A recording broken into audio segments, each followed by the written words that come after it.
Hello everyone. We are discussing non-invasive ventilation as well as BiPAP.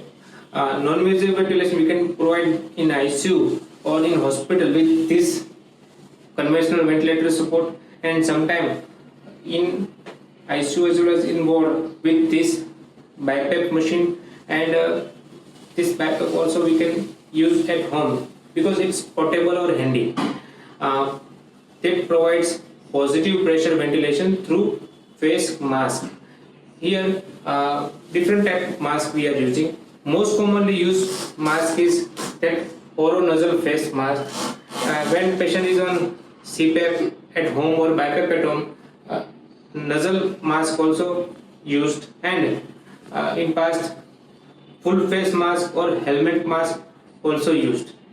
That non-invasive ventilation or BiPAP helps to improve gas exchange, that reduce excessive work of breathing or improve respiration, and that unload respiratory muscle as well as that improve and sustain alveolar ventilation. Indication of these non-invasive ventilations, like patient having the acute hypoxic or hypercapnic respiratory failure, acute exacerbation of COPD with respiratory acidosis, severe pneumonia, less severe ARDS, cardiogenic pulmonary edema. Some patient having a post-extubation respiratory failure, we can use it, and sometimes mechanical ventilation weaning, we can use it. While contraindications like patient having the pneumothorax, low GCS score less than or equal to 10, patient is high risk for aspiration, patient having a facial burns, facial trauma, and some patient having a recent facial surgery. There are three different modes of these non-invasive ventilations. First, in this handy, BiPAP stand for bi-level positive airway pressure. Same in conventional ventilator, pressure support ventilation is there. Second, continuous positive airway pressure, CPAP in this handy. Also CPAP and CPAP with PSV in this conventional ventilator. Third, assist control mode. In this conventional ventilator, pressure assist control mode is there. Here, bi-level positive airway pressure. BiPAP means we are providing set different pressure in this both phase of respiration, like expiratory positive airway pressure and inspiratory positive airway pressure.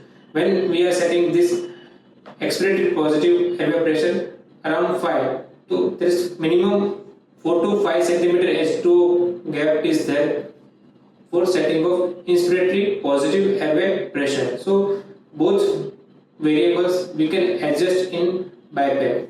So same in conventional ventilator, inspiratory positive airway pressure like in BiPAP. In conventional ventilator, same EPAP stand for delta pressure support and EPAP stand for PEEP. So IPAP helps to increase tidal volume, decrease work of breathing, and that improves the alveolar ventilation. While EPAP, expiratory positive airway pressure, same PEEP helps to recruit alveoli and improves the oxygenation. So we can set it like that. Here three variables for BiPAP, like spontaneous as per the triggering, as per the inspiratory flow of the patient. If spontaneous inspiratory flow, spontaneous we can adjust as per the time trigger, time is there, and spontaneous time trigger, yes, spontaneous time mode is there. Most common used mode is ST mode. Here both IPAP as well as EPAP we are adjusting, and backup respiratory rate also we are adjusting. So as per the comfort and breathing of the patient, we are adjusting this BiPAP in this handy ventilator. Same in this conventional ventilator also we are adjusting here delta pressure support and PEEP. And in BiPAP we are giving oxygen through this port, and in conventional ventilator, as this in with FiO2 we are adjusting oxygenation of the patient. Use of this conventional pressure support ventilation, with this mode we can use in ICU like patient having acute hypoxemic as well as hypercapnic respiratory failure. While this handy BiPAP machine we can use in this kind of patients like in ICU as well as in ward, and some patient having obesity hypoventilation syndrome with hypercapnia, we can give home BiPAP machine also. Second mode, CPAP. In this handy ventilator, continuous positive airway pressure. Here set pressure that I adjusted here 4. That continuous positive airway pressure. Here set pressure same is applied in both phases of respiration like inspiration and expiration. So here inspiratory positive airway pressure and expiratory positive airway pressure both are same.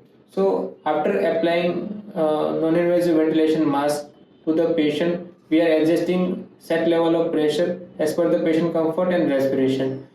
Nowadays auto adjusted CPAP means auto CPAP is there in phases of respiratory cycle and patient's requirement. Set pressure is adjusting. Auto CPAP is nowadays used in cases of obstructive sleep apnea at home. So auto CPAP is nowadays widely used in this case, and with precaution in cases of severe hypercapnic respiratory failure. This third mode like assist control mode, in this ventilator pressure assist control mode is there. So we are using this pressure assist control mode in cases of severe hypercapnic respiratory failure. Here delta inspiratory pressure and PIP we can adjust, and also we are adjusting respiratory rate as per the need and requirement as per the breathing. So this assist control modes helps to improve work of breathing and improve tidal breathing of the patient, and that's also decrease PCO2, improves oxygenation and improvement in pH with this ventilator is there. So this mainly we are using these 3 modes of non-invasive ventilator. Initiation and monitoring of this non-invasive ventilation.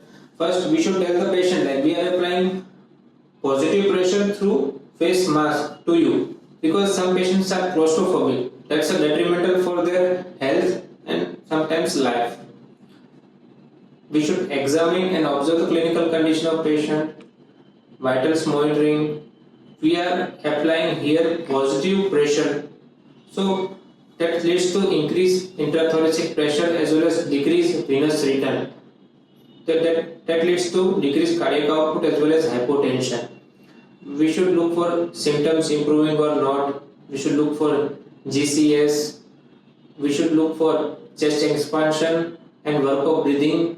And within 1 to 2 hours of initiation, we should go for ABG, like oxygenation is improving or not, pH is improving or not, and PCO2 is decreased or not. And after 3 to 4 hours of initiation, we should also go for second ABG, and first 24 hours of this initiation of non-invasive ventilation, we should monitor patient cautiously. Advantage of this non-invasive ventilations like that preserves our natural airway reflexes. So that's great help to prevent ventilator associated pneumonias, that decrease the need of this mechanical ventilation, and we can give breaks in between this non-invasive ventilations, and that's not a major procedural intervention to start this non-invasive ventilator. Just this ventilator and mask. So we can start early in cases of respiratory failure. So that helps to decrease length of ICU stay as well as hospital stay, and if we are using it with caution, that leads to decrease mortality. Thank you.